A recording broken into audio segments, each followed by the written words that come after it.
안녕하세요. 세상의 별의별 사연을 모아놓은 썰밤의 열렬한 애청자이자 구독자입니다. 저는 여러분들의 사연을 들으며 많이 웃고 울었는데요. 그런 저의 인생은 그다지 드라마스러운 일이 없어 듣는 것으로 만족했답니다. 그런데 불과 몇 달 전 저에게 끔찍하고 믿기 어려운 사건이 터지고 말았어요. 얼마나 큰 충격이었는지 아직도 헤어나오지 못했습니다. 그래서 이번에 용기를 내어 여러분께 제 사건을 들려드리려고 해요. 꼭 끝까지 들어주시고 이 늙은이의 마음을 치유할 수 있는 소중한 댓글을 달아주시길 두 손 모아 부탁드립니다. 저는 남편을 20년 전 먼저 하늘로 보내고 아들 둘에 딸 둘을 홀로 키웠습니다. 다행히 남편이 벌어둔 돈과 보험금으로 자식들을 키우는데 큰 어려움은 없었어요. 제가 환갑이 되었을 때 막내딸을 제외하곤 모두 시집장가를 가서 예쁜 가정을 꾸렸답니다. 막내딸은 늦둥이라서 시집가기엔 이른 나이였죠. 막내는 지 아빠가 너무 빨리 세상을 떠나서 얼굴을 기억하지 못하고 있었어요. 그래서 자식들 중 더 애타게 키운 것 같네요. 여하튼 저와 막내딸 아이는 둘이 10년의 세월을 함께 살았어요. 대학을 졸업하고 대기업에 취직해 밥벌이를 하는데도 시집가기 전까지는 제 곁을 떠나지 않겠다고 했답니다. 하지만 그 시간은 곧 다가왔어요. 얼굴도 예쁘고 직장도 탄탄하니 남자가 바로 생긴 거죠. 딸아이는 32살이 되던 해에 결혼할 남자를 제 앞에 데리고 왔습니다. 엄마, 내가 말했던 승우 씨야. 어머님 안녕하세요.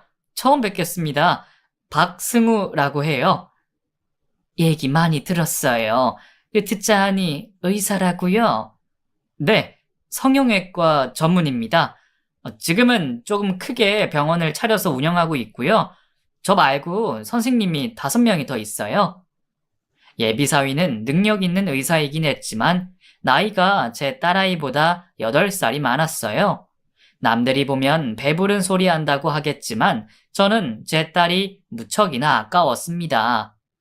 그런데 나이가 좀 있네요.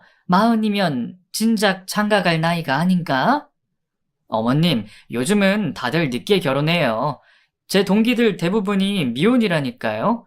어머님이 걱정하시는 건 알겠는데 8살 차이면 잘 어울리는 나이라고 생각합니다.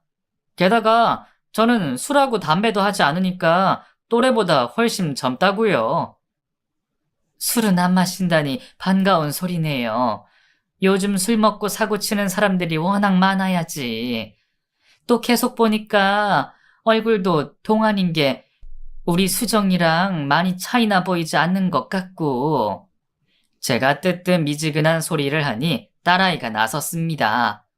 엄마, 자꾸 애둘러 말하지 말고 확실하게 말해줘. 오빠 어때? 내 신랑감으로 허락해 줄 거야? 으이그, 수정이 너는 그렇게 결혼이 하고 싶니? 뭐가 그리 급하다고 엄마를 보채고 난리야. 아니, 어차피 나랑 오빠가 이미 결혼하기로 했으니까 엄마 의견을 빨리 듣고 싶어서 그렇지. 왜?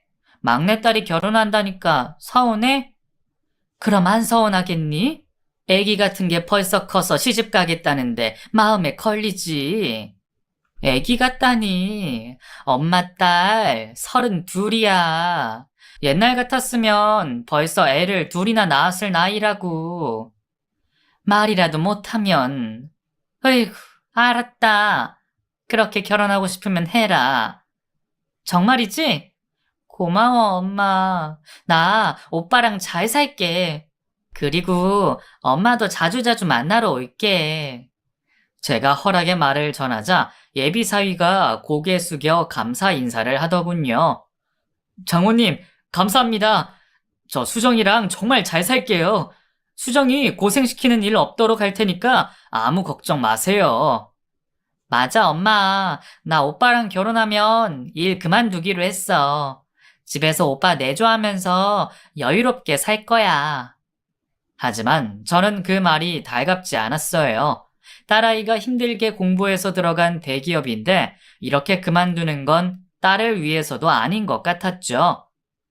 얘, 너희 회사 아무나 못 들어가잖아. 그런 회사를 그만두겠다고? 네 나이가 몇인데 벌써 일을 관둔다는 거야. 장모님, 제가 수정이한테 제안했어요. 매달 수정이가 버는 만큼 생활비로 주겠다고 약속했거든요. 제가 이래봬도 성형외과 원장입니다. 그러니까 원장 사모님이 될 수정이가 고생하는 건 제 마음이 좋지 않아요. 집에서 편히 쉬다가 한 2년 있다가 아이를 가질 생각입니다. 그렇게까지 말하면 내가 할 말이 없지. 우리 수정이 고생시키지 않겠다고 하니 고맙네요. 결국 결혼 승낙을 한 지 일주일 만에 상견례를 하게 되었고 결혼식 또한 한 달 만에 치르게 되었습니다. 사남매를 다 키워 시집장가를 보낸 저는 처음으로 혼자 살게 되었어요. 애들 키울 때는 빨리 좀 커서 독립하길 기다렸는데 막상 혼자가 되어보니 무척이나 외로웠습니다. 그래서 그 전에 없던 취미를 만들어 보려고 괜히 밖으로 나돌아다니기 시작했어요. 집에 혼자 있으니 답답했답니다. 그전에는 몰랐는데 제가 사는 아파트 단지에 제 또래의 노인들이 굉장히 많더라고요. 다들 저처럼 외로웠는지 아파트 단지 안에 있는 벤치에 앉아 있었답니다. 그중 수다스러운 노인 하나가 제게 말을 걸었어요. 어머, 506호 아줌마 맞죠? 저 바로 아래층 사는 여자예요. 아, 그래요? 반가워요. 아주머니 얼마 전에 딸 시집 갔죠? 그 한복 입고 나가는 거 봤어요. 시집 좋은 데로 갔나요? 저는 그 여자를 처음 보는 것 같았는데 아래층 여자는 저에 대해 너무 잘 알고 있었습니다. 네, 그 얼마 전에 시집 갔죠. 제가 자식이 넷인데 다 시집 장가 가서 혼자 살게 됐네요. 사남매나요? 고생 많으셨겠네. 집에 영감님 안 계시는 것 같던데 혼자 다 키우셨죠? 아래쯤 여자가 선을 넘는 질문을 하자 짜증이 확 났습니다. 그래서 심드렁한 목소리로 대답했죠. 그래요. 20년 전에 사별했어요. 아이고, 제가 실례되는 말씀을 드렸네요. 죄송해요, 아주머니. 제가 워낙 수다스럽고 그 생각보다 말이 먼저 나오는 사람이라 이런 실수를 자주 하네요. 부디 너그럽게 봐주세요. 그렇게까지 사과하는데 받아주지 않으면 제가 이상한 사람이 될 것 같아 마지못해 사과를 받아주었답니다. 그러자 아래층 여자는 저에게 나이를 물어 칠순이라고 했더니 자기가 2살이 어리다며 바로 언니라고 부르기 시작했어요. 언니, 우리 쑥캐로 갈래요? 저기 뒷산에 조금만 올라가면 쑥밭 천지예요. 우리 쑥해서 같이 개떡 만들어 먹으면 재밌지 않겠어요? 쑥이요? 좋죠. 예전에는 쑥캐로 참 많이 다녔었는데 요즘은 사람들이 너도 나도 쑥을 캐서 어디를 갈지 모르겠더라고요. 그러셨구나. 오늘 저를 잘 만나셨네. 나만 잘 따라오시면 재밌는 일 많으니까 자주 보자고요. 그리고 언니, 저보다 2살이나 많은데 말 놓으세요. 그래야 나도 언니한테 말해 놓잖아요. 그럴까? 저도 모르게 아래쯤 여자에게 휘말려 말을 놓고 말았습니다. 그리고 통성명까지 하고 나서 바로 쑥을 캐러 뒷산으로 향했어요. 이 모든 게 1시간도 안 돼서 일어난 일이었어요. 낯을 가리는 저로서는 처음 있는 일이었답니다. 어쨌든 저와 아랫집에 사는 동생은 함께 쑥을 캐왔고 동생 집으로 들어가서 냉커피를 한잔 하게 되었어요. 언니, 이거 마셔. 오늘 언니 덕분에 재밌었어. 나도 모처럼 재밌었다. 그런데 영자야, 집에 왜 사진이 한 장도 걸려있지 않은 거야? 사진이 없지. 다들 세상을 떠나서 잊고 지내려고 그 장롱에 숨겨뒀어. 저는 너무 놀라 말문이 막히고 말았습니다. 게다가 아무렇지 않게 가족들의 죽음을 말하는 영자에게 미안한 마음이 들었죠. 아이고, 내가 실수했네. 미안하다. 괜찮아. 나도 아까 언니한테 실수했으니까 비긴 셈이지. 남편은 언니처럼 오래전에 사별했고 딸 하나 있었는데 사고로 세상을 떠났어. 그랬구나. 많이 힘들었겠다, 영자야. 저는 감히 어떻게 자식이 세상을 떠났는지 묻지 못했습니다. 그건 정말 큰 실례였으니까요.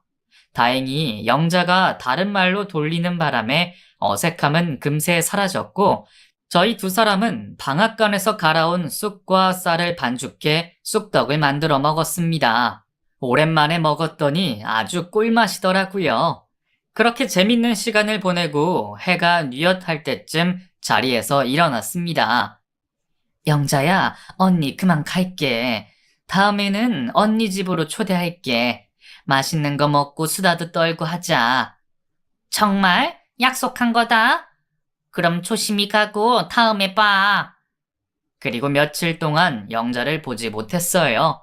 참 어리석게도 연락처를 교환하지 않아서 만날 방법이 아파트 단지 안에서 우연히 만나기를 기다렸지만 통 모습을 보이지 않더라고요. 그렇다고 직접 찾아갈 만큼 친한 사이가 아니니 우연히 마주치기를 학수고대했답니다. 하지만 일주일이 지나도 영자의 모습은 보이지 않아서 많이 서운하더라고요. 그런데도 아래층에 내려가 초인종을 누를 용기는 생기지 않았네요. 그렇게 혼자서 며칠 동안 심심하고 지루한 날들을 보내고 있는데 결혼한 지 한 달이 된 막내딸과 사위가 저희 집에 놀러 왔습니다. 연락도 하지 않고 찾아와서 2배로 반가웠어요. 수정아, 박서방, 연락도 없이 웬일이야. 전화 한 통이라도 줬으면 시장을 받았을 텐데. 집에 먹을 게 하나도 없는데 어떡하지? 장모님, 그러실 필요 없어요. 제가 초밥이랑 회 좀 떠왔어요. 제가 수정이한테 일부러 연락드리지 말라고 했어요. 괜히 장모님이 신경 쓰시고 고생하시면 제 마음이 편치 않습니다. 그러니까 장모님은 맛있게만 드셔주면 됩니다. 엄마, 오빠 센스 있지?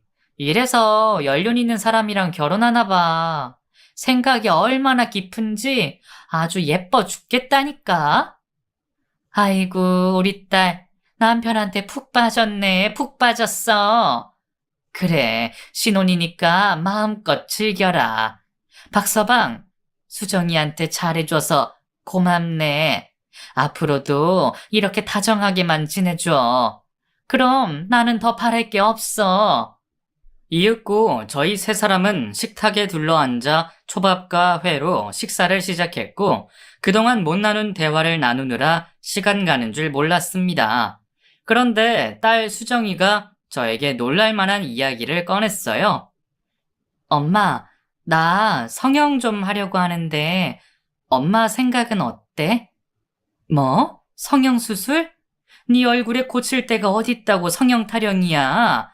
괜히 예쁜 얼굴 망칠 생각 말고 생긴 대로 살아라. 엄마도 참, 오빠가 성형외과 의사인데 사모님인 내가 공짜로 성형하겠다는데 왜 반기를 들어? 요즘 성형은 티 안 나게 예쁘게 잘 돼. 게다가 오빠는 실력 있는 의사라고. 매일 번호표 뽑고 기다리는 환자가 수십 명이라니까. 으이구, 그래서 결혼하자마자 남편 덕을 보려고 성형수술을 한다는 거냐? 박서방, 자네가 말해봐. 우리 수정이 얼굴에서 고칠 데가 있어 보여? 다행히 사위는 저와 같은 생각이었습니다. 당연히 없죠. 저는 극구 반대하고 말렸는데도 수정이가 하도 졸라가지고 장모님이 허락해 주시면 제가 직접 수술해 주겠다고 했죠.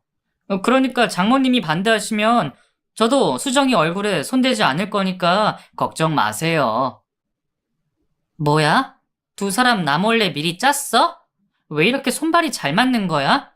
그리고 엄마, 나 얼굴 콤플렉스 있어. 여자 얼굴 치고는 조금 크잖아. 그래서 안면 윤곽 수술 받아서 얼굴 사이즈만 줄이는 거야. 그래서 크게 달라질 것도 없다고. 저는 막내딸이 하는 말이 하도 기가 막혀서 실소하고 말았습니다. 네 얼굴이 크다고? 치, 그럼 네 엄마는 달덩이겠구나. 여자의 욕심은 끝이 없다더니 이 예쁜 얼굴에 왜 손을 대겠다고 고집을 부리는 건지. 박서방, 안면 윤곽 수술인가 뭔가 그게 수정이 말처럼 티가 많이 안 나나? 지금 얼굴에서 인상이 달라지거나 못 알아볼 정도는 아니고요. 수정이 말대로 얼굴 크기를 줄이려고 많은 여자들이 그 수술을 받아요. 또 제가 실력 있는 의사니까 지금보다 더 예뻐지게 해줄 수는 있죠. 흠, 그럼 수술은 안전한 건가? 부분 마취해서 하는 간단한 수술이지? 어머님, 안면 윤곽은 얼굴 전체를 수술하는 것이어서 전신 마취를 해야 해요. 그런데 요즘은 겁 많은 사람들은 작은 성형을 하더라도 전신 마취를 요구하기도 하는 세상입니다. 뭐 그렇게 위험한 게 아니니까 걱정하실 필요까지는 없으세요. 제 딸은 저의 계속되는 질문에 짜증이 났는지 볼멘 소리를 늘어놓기 시작했어요. 엄마, 성형수술은 중학생 애들도 하는 수술이야. 무슨 걱정이 그렇게 많아? 당연히 걱정이 되지. 뭐가 됐든 수술이라는 건 위험이 따르는 거야. 넌 뉴스 안 봤니? 성형수술하다가 저 세상 간 사람이 한둘인 줄 알아? 제가 성화를 내자 딸아이는 땅이 꺼져라 한숨을 내쉬며 말했습니다. 엄마, 나 진짜 성형하고 싶거든? 내가 그동안 말을 안 해서 그렇지. 얼굴 고치고 싶은 적이 하루 이틀이 아니었다고. 그러니까 잔소리 그만하고 수술하게 해줘. 으이구, 내가 진짜 너 때문에 못 산다. 그래, 성형해라. 아주 예뻐져서 미스 코리아를 나가든지 하라고. 그러자 수정이는 바로 웃음을 터뜨리며 엄마, 미스 코리아는 유부녀는 못 나가. 하고 농담을 던지더라고요. 결국 딸아이는 성형하게 되어 좋다며 실컷 떠들다가 돌아갔습니다. 며칠 뒤, 수술 전날 딸아이는 예뻐져서 돌아오겠다며 몇 주 뒤에 보자며 전화를 했어요. 저는 알겠다고 대답하고 전화를 끊었습니다. 그리고 심심하기도 하고 아래층에 사는 영자가 보고 싶기도 해서 밖으로 나가 아파트 근처를 어슬렁거렸어요. 동네 노인들이 죄다 모여 벤치에 앉아 수다를 떨고 있었는데 영자만 안 보이더라고요. 저는 다른 사람들에게 관심이 없어 다시 집으로 들어가려는데 멀리서 반가운 목소리가 들렸습니다. 언니! 영자였어요. 저는 뒤를 돌아 반가운 얼굴을 하며 영자에게 다가가 손을 잡으며 말했어요. 영자야, 너 왜 이렇게 얼굴 보기가 힘드니? 그동안 무슨 일 있었어? 뭐야, 언니? 며칠 동안 나를 보고 싶어 했던 거야? 이거 감동인데? 그럼 집으로 찾아오지 그랬어. 감기 몸살이 걸려서 일주일 내내 집에만 누워 있었거든. 그랬구나. 지금은 다 나은 거야? 많이 좋아져서 산책 한 바퀴 돌고 오는 길이야. 저는 이대로 영자와 헤어지기 싫어서 제 집으로 초대하기로 했어요. 영자야, 내가 낙지를 좀 사다 뒀는데 너 몸보신 좀 시켜줄까? 정말? 언니네 집에 가고 싶었는데 잘 됐다. 고마워, 언니. 그렇게 저와 영자는 팔짱을 끼고 저희 집으로 들어갔어요. 입구에 들어선 영자는 늘 그렇듯이 수다스럽게 말을 시작했네요. 어머, 언니네 집 너무 예쁘다. 벽지가 죄다 꽃무늬네. 꽃 구경을 따로 갈 필요가 없겠다. 저건 뭐야? 설마 안마 의자야? 나 저거 너무 해보고 싶었는데 해봐도 돼? 그럼 얼마든지 해봐. 영자야, 안마가 필요하면 언제든지 올라와서 하고 가도 돼. 나 주방 가서 낙지전골 준비할 테니까 거기 앉아서 쉬고 있어. 응, 고마워, 언니. 언니 덕분에 호강하는 하루를 보내겠는걸? 저는 주방에서 분주하게 움직이며 낙지 전골을 금세 만들었고, 식탁에 밑반찬을 다 올리고 나서야 영자를 주방으로 불렀습니다. 다 됐다. 영자야, 어서 와서 먹자. 벌써 다 됐어? 언니 손 빠르네. 그리고 제가 차린 음식을 본 영자는 눈이 휘둥그레지며 이 모든 걸 자길 위해 차렸냐며 감동을 받았다고 말했습니다.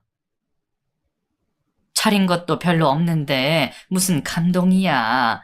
그리고 맛이 있을지 모르겠다.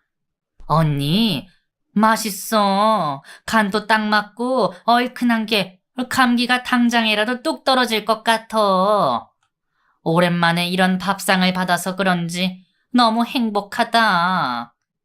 그렇게 저희는 낙지 전골을 싹싹 긁어서 먹은 뒤 식당에서 먹는 것처럼 밥까지 볶아서 배를 채웠습니다. 그리고 커피를 마시며 두런두런 이야기를 나누기 시작했어요. 언니, 저기 벽에 걸린 가족 사진에 예쁘고 잘생긴 자식들 모두 결혼했다고 했지? 응, 얼마 전에 막내딸까지 시집 갔지. 우리 애들 예쁘지? 너무 예뻐. 부럽다. 자식이 넷이나 있으니 나처럼 외롭진 않겠다. 저는 자식을 가슴에 묻은 영자에게 무슨 말을 해야 할지 모르겠더라고요. 그래서 엷은 미소를 짓고 말았답니다. 그런데 영자가 한술 더 떠서 제 자식들의 결혼 사진을 구경시켜달라고 하더라고요. 언니, 내 딸은 시집 가기 전에 세상을 떠나서 남의 자식들 결혼 사진 보는 게 그렇게 재밌더라. 언니 자식들 결혼 사진 좀 구경시켜주라. 결혼 사진? 그래, 방에서 사진첩을 가지고 올게. 잠깐만 기다려. 이윽고 제가 가지고 나온 사진첩을 건네받은 영자는 곧장 첫 장에 장남 결혼식 사진을 펼치며 감탄사를 자아냈어요. 어머, 언니 큰아들 진짜 멋있다. 내 딸이 살아있으면 사위로 드리고 싶었을 거야. 언니 닮아서 자식들 인물이 너무 좋다. 영자는 계속해서 사진첩 한 장 한 장 넘기며 자기 자식들의 사진을 보는 양 행복하고 흐뭇한 미소를 잃지 않았습니다. 그러다 얼마 전 결혼한 막내딸 결혼 사진을 본 영자가 입을 떡하고 벌리며 시선을 집중했어요. 왜 그래? 내 막내딸은 별로 안 예뻐? 그게 아니라 언니 딸 옆에 있는 사위 말이야. 내가 아는 사람이랑 너무 많이 닮았어. 그래? 얼마나 닮았길래 그렇게 놀라? 그러자 영자는 확신이라도 한 듯이 손가락으로 막내 사위의 얼굴을 가리키며 맞네, 맞아. 내가 생각한 사람이랑 동일 인물이 분명해. 하고 흥분했는지 엉덩이를 들썩거리더라고요. 박서방을 알고 있다고? 어떻게 아는데? 언니, 이 남자 성형외과 의사 맞지? 맞아. 이름이 박진수고? 아니, 박승우야. 영자 네가 다른 사람이랑 헷갈린 것 같네. 그런데 성형외과 의사인 거는 똑같은 게 신기하다. 영자는 사진을 다시 확인하며 고개를 여러 번 갸웃했어요. 그리고 손바닥으로 무릎을 탁 쳤습니다. 아니야, 언니. 이 사람 박진수 맞아. 이름 바꾸고 성형수술까지 해서 내가 몰라볼 뻔했는데 분명히 박진수가 맞다고. 얘가 남의 사위를 왜 자꾸 이상한 사람으로 만들까? 그리고 박진수가 도대체 누군데 이렇게 흥분하고 호들갑을 떠는 거야? 그러자 영자가 꺼내기 힘든 말이 있는데 저와 막내딸을 위해 말문을 열겠다고 하더군요. 언니, 내가 딸을 먼저 저승으로 보냈다고 했잖아. 그런데 어떻게 죽었는지 알아? 갑자기 영자가 딸 이야기를 꺼냈는데 온몸에 소름이 돋았어요. 어떻게 죽었는데? 바로 이 남자. 언니 사위 때문에 세상을 떠났어. 내 딸이 26에 가슴 수술을 받으려고 성형외과를 찾아갔어. 그리고 이 사진 속에 있는 언니 사위가 수술을 집도하게 됐지. 그런데 내 딸은 수술 도중 호흡을 멈췄고 세상을 떠나게 됐어. 누가 봐도 의료사고로 숨진 게 뻔하지? 맞아. 박진수 저 남자가 술을 마시고 수술실로 들어왔대. 그리고 전신 마취를 하고 수술을 하는데 술 취한 놈이 제대로 할 리가 있겠어? 내 딸은 과다출혈로 세상을 떠났다고. 예뻐지려고 수술대에 올랐다가 그렇게 된 거라고. 그래서 난 이 인간에게 벌을 주려고 형사고소를 하고 법의 심판대에 올렸어. 그런데 징역 1년에 의료 자격정지 1년이 이 인간이 받은 벌의 전부였지. 그동안 박진수 이 인간의 얼굴을 하루도 잊어본 적이 없었는데 5년 만에 사진으로 만나게 됐네. 저는 영자가 참 안 된 일을 겪었지만 사람을 잘못 본 거라 생각했어요. 제 사위는 술, 담배를 하지 않고 성실한 의사인데 영자가 말하는 의사는 전혀 그래 보이지 않았으니까요. 영자야, 네 딸 일은 정말 유감이야. 하지만 그 일을 저지른 의사가 내 사위라니 말도 안 돼. 이름도 다르고 얼굴도 다르다면서 무슨 근거로 확신하는 거야? 여기 오른손등에 보이는 흉터 보이지? 이거 내 딸 수술 중에 실수로 다친 거야. 이걸 보고 200% 확신하게 됐어. 언니, 나 노망난 거 아니야. 내가 내 딸 죽인 원수를 못 알아볼 것 같아. 저는 머릿속이 복잡해 바닥에 주저앉고 말았습니다. 영자의 말이 사실이라면 이건 잘못된 결혼인데다가 사기 결혼과 같았으니까요. 게다가 오늘 딸아이가 사위에게 성형수술을 한다고 알린 사실이 떠올랐습니다. 오늘 내 딸 성형수술 하기로 했는데 내 사위가 직접 한다고 했어. 뭐? 언니, 그 자식한테 수술을 맡기면 안 돼. 한 번 사고 친 놈이 2번은 못할 법은 없다고. 언니, 병풍 뒤에서 향냄새 맡기 싫으면 당장 수술을 막아야 해. 빨리 일어나 앞장서. 영자가 다그치자 제 몸이 반사적으로 움직이기 시작했고 곧장 집을 나서고 택시를 잡아타 딸아이의 집으로 향했어요. 저는 딸에게 전화를 걸었는데 어찌된 일인지 전화를 받지 않았어요. 그래서 하는 수 없이 수정이의 집에 가서 병원에 못 가게 말려야겠다고 판단했습니다. 물론 사람 말은 양쪽의 말을 다 들어봐야 인지상정인데 영자가 옆에서 하도 닥달하는 바람에 저도 사위에 대한 의심이 커졌고 딸아이가 성형수술을 못 받게 해야겠다고 결심했어요. 이윽고 딸과 사위가 사는 신혼 아파트 앞에 도착했습니다. 그런데 현관문에 붙어있는 팻말을 보고 바닥에 주저앉고 말았어요. 상중이라니, 설마. 언니, 어떻게 된 거야? 언니 딸한테 무슨 일이 생긴 게 맞지? 이 팻말 사람 죽었을 때 붙여두는 거잖아. 진짜 이 자식 끔찍한 일을 또 저지른 거 아니야? 언니, 그러고 있지 말고 어서 초인종을 누르든 문을 두드려 사람이 있는지부터 확인해봐. 이에 저는 미친 듯이 현관문을 두드렸습니다. 잠시 후 현관문이 열리며 낯선 남자의 얼굴이 보였어요. 누구세요? 누구신데 남의 집 문을 그렇게 두들기는 거예요? 문 앞에 상중이라는 팻말 못 보셨어요? 예의를 좀 지켜주세요. 아니, 여긴 내 딸 집인데 아저씨는 누구세요? 그리고 죽은 사람이 누구죠? 뭐야, 이 아줌마. 정신 나간 거야? 이봐요, 아주머니. 여긴 저희 가족들이 사는 집이고 돌아가신 분은 제 아버지입니다. 아무래도 집을 잘못 찾아온 것 같으니 따님한테 전화해 보세요. 그리고 문을 쾅 하고 닫아버렸답니다. 그제야 제가 집을 잘못 찾았다는 사실을 인지하게 되었고 상중 팻말이 붙어있던 바로 옆집이 제 딸의 집이라는 걸 깨달았죠.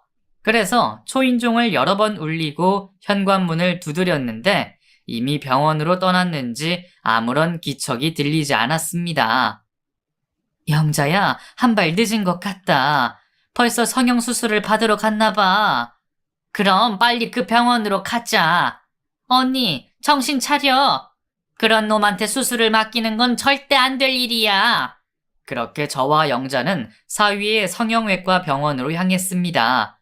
저는 병원으로 가는 내내 속으로 영자가 다른 사람과 사위를 착각한 것이길 빌었어요. 이윽고 병원 앞에 도착한 저는 심호흡을 여러 번 했고, 영자는 제 손을 잡아주며 자기가 모든 진실을 밝힐 테니 저는 옆에서 가만히 구경이나 하라고 일렀습니다. 그렇게 병원 안에 들어서자 환자 열댓 명이 진료를 기다리고 있었어요. 저는 안내 데스크로 가서 사위의 장모임을 밝히고 제 딸이 오늘 수술받기로 되어 있다고 말하며 두 사람을 보고 싶다고 말했습니다. 그런데 그때 영자가 소리를 지르며 진료실 문들을 하나씩 열었어요. 박진수 어딨냐? 의료사고로 사람 잡은 박진수 어딨냐? 감옥 다녀와서 얼굴 고치고 이름 바꾸고 버젓이 의사로 일하고 있는 박진수 어딨냐?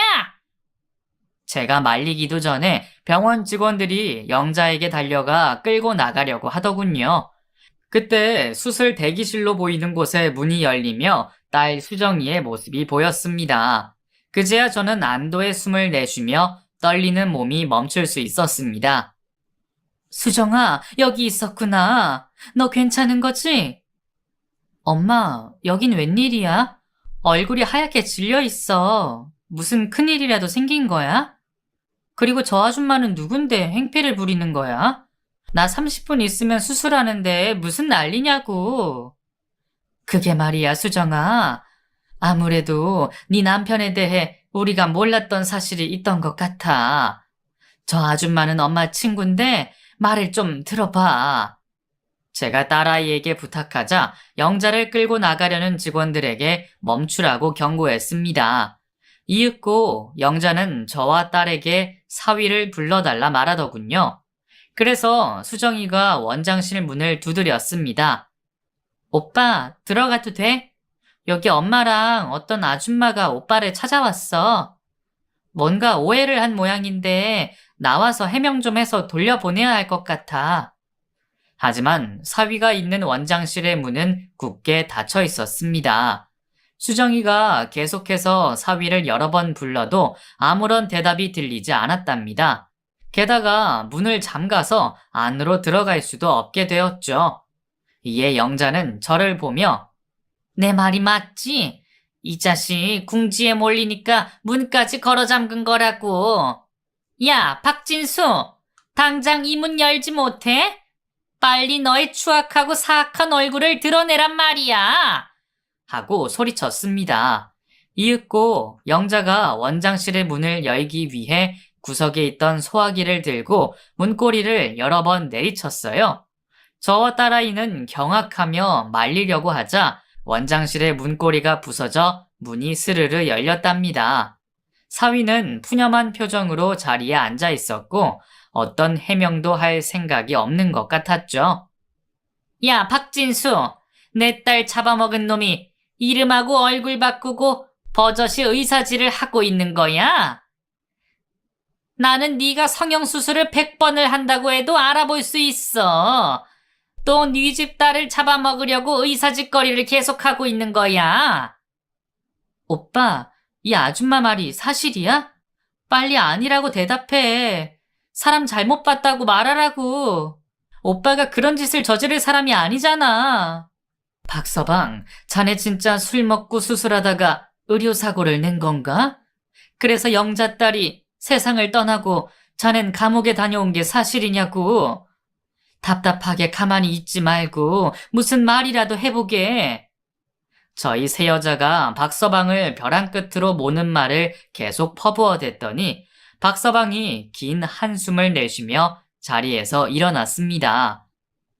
아줌마, 그게 언제적 일인데 지금 와서 또 난리를 피우는 거예요. 나도 그때 반성하고 죗값 받을 만큼 받았다고요. 사위의 반응에 저와 딸아이는 기겁하고 말았습니다. 영자가 주장한 말이 모두 사실이었으니까요. 이어서 영자가 사위에게 소리쳤어요. 뭐? 죗값을 받아?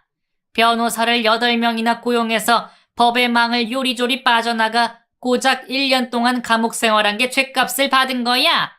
그리고 한 번이라도 유가족인 나를 찾아와서 용서를 빈 적이나 있어? 이 짐승보다 못한 자식아. 난 내 딸을 잃고 하루하루가 지옥이었어. 그래서 어쩌라고? 뭐 이제 와서 무릎이라도 꿇고 빌까? 그럼 아줌마 딸이 살아 돌아오기라도 해.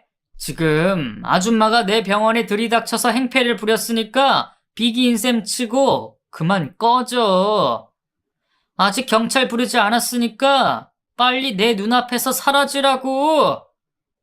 그동안 봐왔던 사위의 모습과 확연히 다른 모습을 본 저는 경악하고 말았습니다. 게다가 영자의 말이 모두 사실인 것을 알게 되었죠. 네가 진짜 박진수라는 사람이었어? 의료사고로 사람을 숨지게 한 의사였단 말이야? 그렇게 무서운 과거를 숨기고 결혼을 하다니 이 천하의 나쁜 놈 같으니라고. 오빠, 사실 아니지. 오빠가 그런 사람일 리가 없어. 정신 차리고 똑바로 말해보라니까. 저희 모녀의 말에 사위는 어깨를 한번 으쓱이고는 말하기 시작했어요. 아니, 맞아. 내가 저 아줌마 딸 가슴 수술을 집도하는 과정에서 사고가 났어. 그땐 내가 철이 없어서 수술 전에 술을 한잔 했지. 그런데 뭐 이제 와서 과거 일을 들춰서 잘잘못을 따지겠다는 거야? 이미 그 사고에 대한 벌은 다 받았어. 게다가 소문이 퍼져서 내 의사 인생이 쫑나게 생겨서 얼굴 좀 바꾸고 이름 좀 개명한 게 큰 죄야. 따지고 보면 나도 피해자라고. 그날 이후로 매일 악몽에 시달리고 있단 말이야. 그리고 수정이 너랑 나랑은 이미 부부잖아. 그러니까 너만큼은 나를 이해해줘야지. 안 그래? 부부는 일심동체라는 말 알지?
그러니까 저 아줌마 좀 당장 끌어내.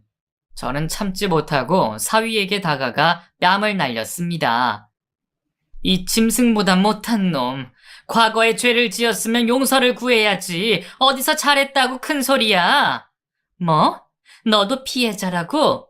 인생이 쫑날 뻔했다고? 이놈의 자식아. 그런 짓을 저질렀으면 100번, 1000번 인생이 무너져도 이상할 게 없는 게 정상이야. 그런데 지금 버젓이 잘 먹고 잘 살고 있으면서 피해자라는 소리를 입에 올려? 당장 영자한테 용서를 빌고 망자를 찾아가 진심 어린 사과를 하란 말이야. 뭐야, 어디서 손찌검을 하는 거야?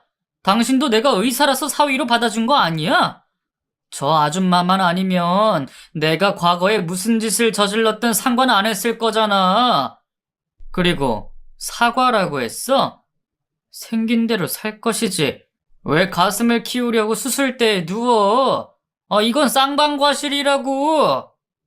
사위놈은 영자한테 사과를 하긴커녕 자신의 잘못을 인정하지도 않았습니다. 제 딸도 사위의 그런 모습을 보고 크게 경악했습니다. 오빠, 이런 사람이었어?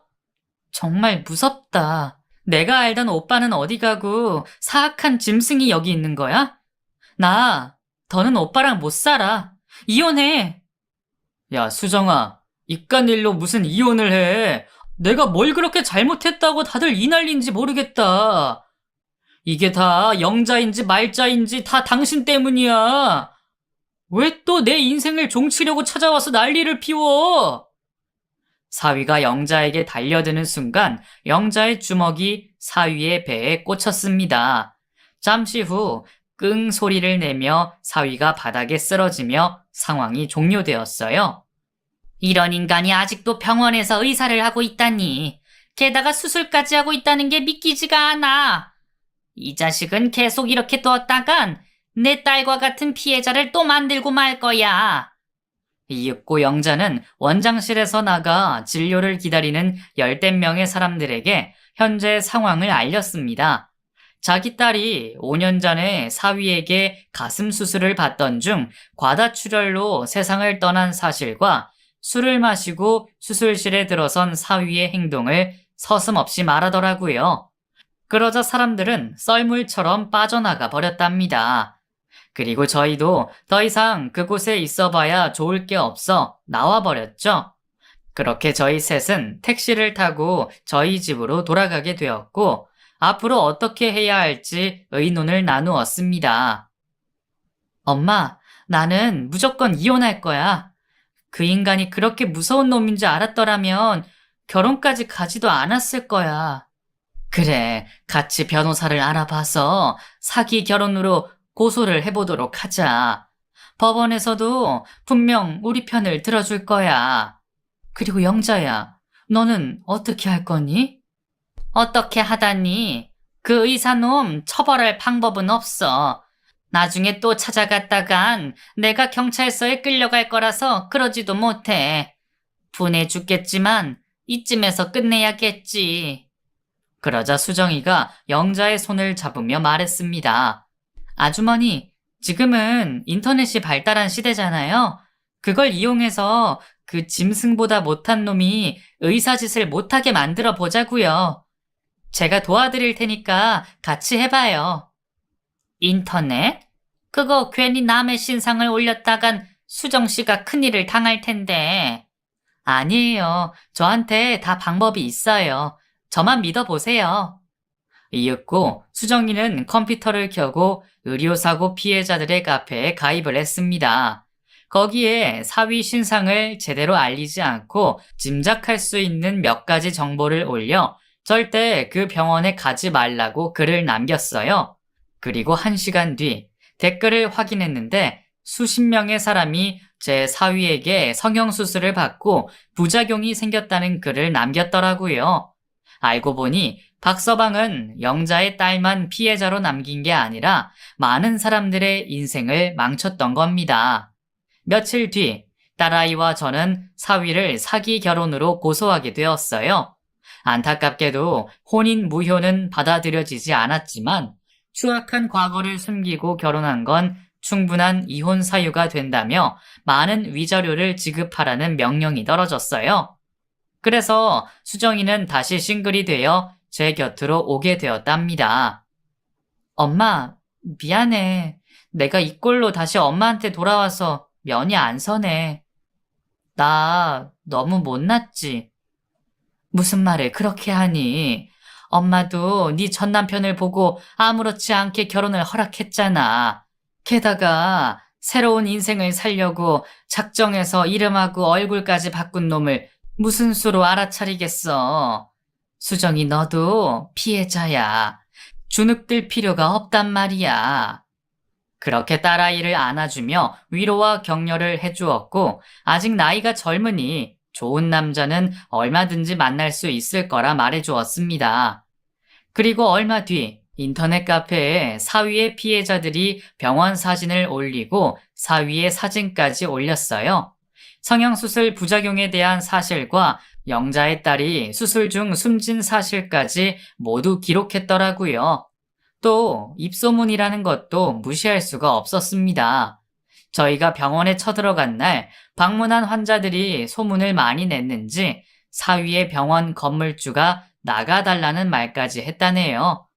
물론 얼굴에 철판을 깐 사위는 안 나가고 버텼지만 이미 환자들이 모두 등을 돌려서 병원에 파리만 날리는 상황이라 얼마 가지 못하고 병원을 접게 되었습니다. 그리고 다른 지역의 병원을 또 개원하게 되었는데 인터넷 카페 사람들이 득달같이 달려들어 소문을 퍼뜨렸고 사위는 얼마 가지 못해 또다시 병원 문을 닫게 되었답니다. 그리고 어디로 떠났는지 더는 소문이 들리지 않았어요. 아무도 모를 지방으로 내려가서 의사 노릇을 하고 있는지 아니면 직업을 바꿔 새로운 인생을 사는지 아무도 모르는 상황이랍니다. 그렇게 저와 막내딸은 같이 살고 있어요. 딸아이는 남자에 대한 신뢰가 너무 많이 무너져서 쉽게 남자를 못 만나겠다고 하네요. 그래서 지금은 새로운 곳에 취직해서 잘 지내고 있답니다. 영자는 사위의 인생이 무너지자 가슴의 응어리가 조금이나마 사라졌는지 안색이 좋아졌어요. 또 여전히 저희 집 아래층에 살고 있고 일주일에 2번은 꼭 만나고 있답니다. 얼마 전 영자의 집에 들어갔더니 세상을 떠난 딸과 찍은 사진이 걸려 있더라고요. 마음의 짐이 조금 가벼워졌는지 떳떳하게 딸을 매일 보고 있습니다. 이렇게 제가 겪었던 사연을 쭉 들려드려 봤어요. 과거를 숨긴 사위와 두 얼굴의 사위라는 걸 밝혀낸 영자 때문에 제 막내딸이 무사한 인생으로 돌아왔다고 생각합니다. 아직도 그 사위놈을 생각하면 이가 갈리고 소름이 돋아요. 저도 참 바보 같죠? 70년을 살았는데도 사람 보는 눈이 그렇게 없으니 말이에요. 여하튼 막내딸의 인생을 바로잡았으니 천만다행입니다. 제 이야기는 여기서 마무리할게요. 모두 제 사연을 들어주셔서 진심으로 감사합니다.